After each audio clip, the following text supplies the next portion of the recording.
서울 같은 경우 제가 관심 있게 되게 보는 부분이 하나 있거든요. 네.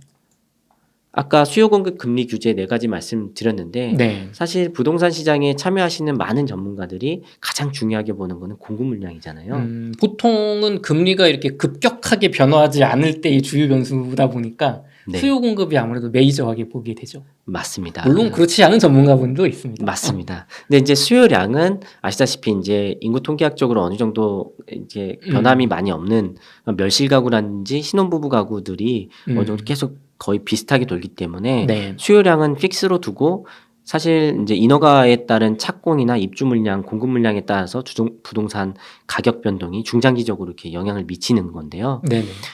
내년도에 이제 표를 보시면 아시겠지만 서울 아파트의 강남 서초 쪽에 입주 물량이 8,000세대 예정되어 있습니다. 적정 수요가 약 4,600세대인데 지금 전체적으로 지금 빨간색 표를 보시면 서울에 연간 47,000가구 정도가 필요 물량이거든요. 근데 23년도에 보면 22,000이잖아요. 굉장히 절반 수준이네요. 네, 올해. 부족하잖아요. 내년에. 근데 이제 이렇게 이 데이터만 보면 많은 전문가분들은 물량 부족이다. 오를 것이다. 맞아요. 네. 공급이 부족해서 앞으로 올해도 그렇고 내년도 그렇고 오를 수밖에 없다. 맞아요. 그리고 뭐 이번에 원자재 가격 막 인상하고 뭐 이런 것 때문에 지연되는 부분들 그게 또 다시 입주를 이연시키고 이런 것들이 결과적으로는 공급 물량의 축소 그렇기 때문에 오를 수밖에 없다. 금리만 해결되면 이렇게 주장하시는 분들도 계시고 근데 이제 제가 보면 그 중에서도 부동산 시장, 아파트 시장의 핵심 심장이라고 볼 수 있는 강남 서초 쪽에 개포 프레지던스자이 3,375세대 그리고 반포 레미안 원베일리가 2,990세대 거의 3,000세대네요. 그렇죠. 그러니까 이 지역만 8,000세대 그러니까 적정 수요가 4,600세대인데 거의 8,000세대가 입주 예정을 두고 있거든요. 23년도에. 강남 서초권에 23년에 요구 물량보다 거의 2배 수준에 달하는 맞습니다. 막대한 공급이 그러니까 서울 전체로는 공급이 부족하다고 보는데 강남 서초권에 집중적으로 2배 이상의 입주 물량이 예정돼 있다. 맞습니다. 그래서 이거를 조금 유의 깊게 봐야 될 것 같아요. 그래서 이 입주 물량이 사실은 전세가율에 영향을 크게 미치잖아요. 그렇죠. 근데 최근에 아시겠지만 전고점이라고 하는 게 작년에 21년도 7월에서 아마 10월 정도. 그렇죠. 뭐 3, 4분기 이쯤 보통 보이죠. 네, 그때 아마 전고점이 많이 찍힌 걸로 기억을 하고 있고 그때 마찬가지로 전세 계약을 맺었던 그런 가구 같은 경우는 갭을 뒀을 때, 그러니까 반포 같은 경우 뭐 28억, 30억짜리가 뭐 10몇 억, 16억, 막 7억 이렇게 전세 가격이 찍혀 있던 걸로 저는 기억을 하는데 그런 물건들이 현재 반포 같은 동일 단지 전세 가격을 봤더니 10억, 11억까지 떨어졌더라고요. 맞아요. 거의 막 50%, 40% 수준의 전세가 폭락이 있습니다. 현재 호가상 그리고 새로 체결되는 전세 기준으로요. 네, 맞습니다. 근데 이제 만약에 그런 곳에 반포에 3,000세대가 이렇게 폭탄처럼 탕 떨어지면 초과 공급이 3,000세대가 나는 그렇죠. 거죠. 그럼 전세 가격이 분명히 지장을 받을 거고요. 그분들이 이제 무너지게 되면 이 가격이 어떻게 될지 그리고 이 가격이 무너지면 이 심장부의 가격이 무너지면 서울 아파트 전체에 어떤 영향을 미칠지를 한번 유의 깊게 보는 게 좋을 것 같습니다. 말씀하신 게 23년, 24년에 강남권, 서초권의 굉장히 입주 물량이 요구 물량보다 한 1.5배 내지 2배가 많은데 그러면은 내년에 강남, 서초 전세가가 지금보다도 더 많이 떨어질 가능성이 높은 거는 아닌가요? 저는 개인적으로는 그렇게 좀 생각을 하고 있고요. 네. 네, 말씀하신 것처럼 이제 현재 위험 요인이라고 보는 게 전월세 전환율 그리고 금리에 맞춰서 이제 금리가 계속 상당 부분 올라가는 부분 그리고 공급 물량이 지속적으로 나와주는 그런 공급 압박 거기에 따라서 이제 전세가율이 떨어질 수 있는 위험 이런 것들을 복합적으로 좀 생각해 봤을 때 강남 서초에 단기간에 충격을 좀 줄 가능성이 굉장히 높다고 보여집니다. 그러면은 사실 우리 임대차 3법 쇼크 때 사실 전세가가 이렇게 올라갔는데 그게 지금 금리 인상 때문에 월세가 이득이라서 전세가가 빠지는 것만 해도 지금 막 16억, 17억 최고점 찍었던 전세가가 요즘 11억, 12억 이렇게 나오고 있거든요. 호가가. 네. 그럼 이게 더 입주 물량까지 겹쳐서 뭐 8억, 9억까지 떨어진다면 그 16억에 전세 맞췄던 보증금을 투자하신 분이 돌려줄 수가 없겠다는 생각이 들거든요. 맞습니다. 막 7억, 8억을 갑자기 만들어내기가 어렵잖아요. 네. 그럼 그런 분들이 저가에 투매를 할 가능성도 있다. 까지 보는 건 너무 비약일까요?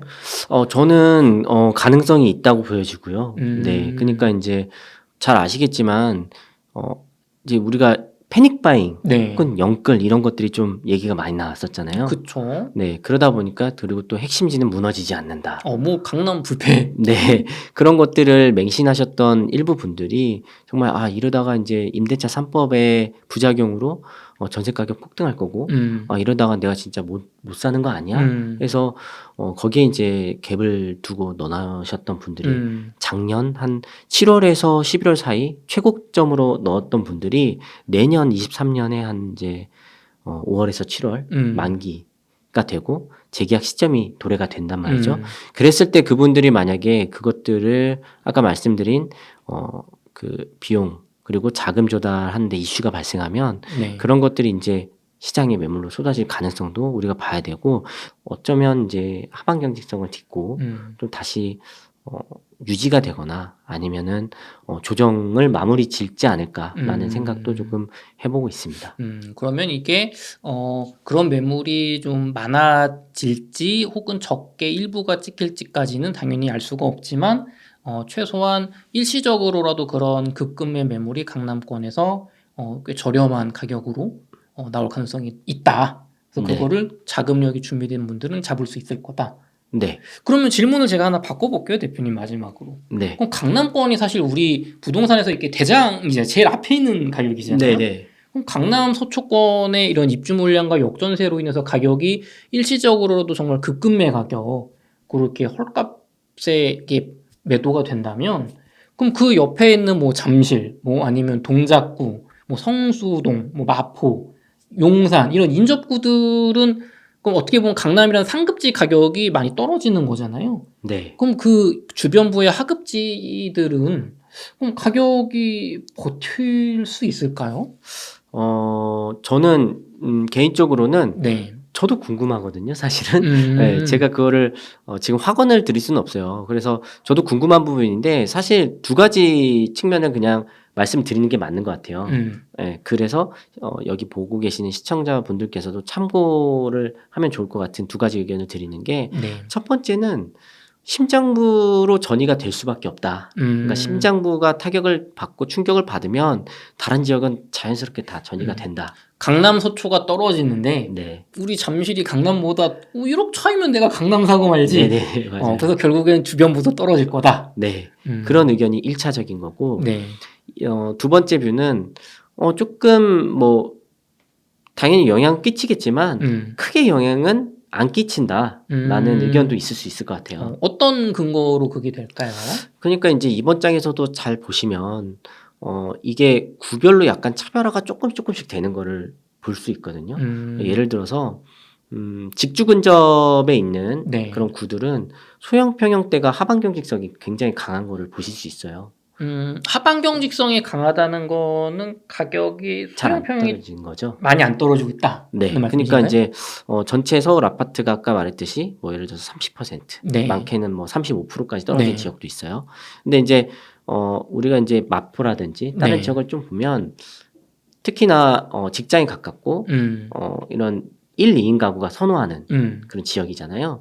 그런 데는 좀 25평대 가격이 조금 덜 떨어지는 그런 부분이 있고 강남이나 아니면 또 아까 말씀드린 이제 송파 네. 그리고 강동구 이런 쪽 특히 송파나 강동구는 19년도부터 21년도까지 헬리오시티부터 고다크라시움 아르티온 해가지고 거의 뭐 2만 세대 가깝게 들어왔었잖아요. 2만 4천 세대 가깝게 공급 물량이 엄청나게 들어왔던 지역이에요. 네. 그래서 그런 지역 같은 경우는 이제 25평대 가격들이 공급 물량과 마찬가지 맞서서 이렇게 많이 이제 출렁이고 있는데 네. 상대적으로 30평대가 안 떨어져요. 그래서 보면 음.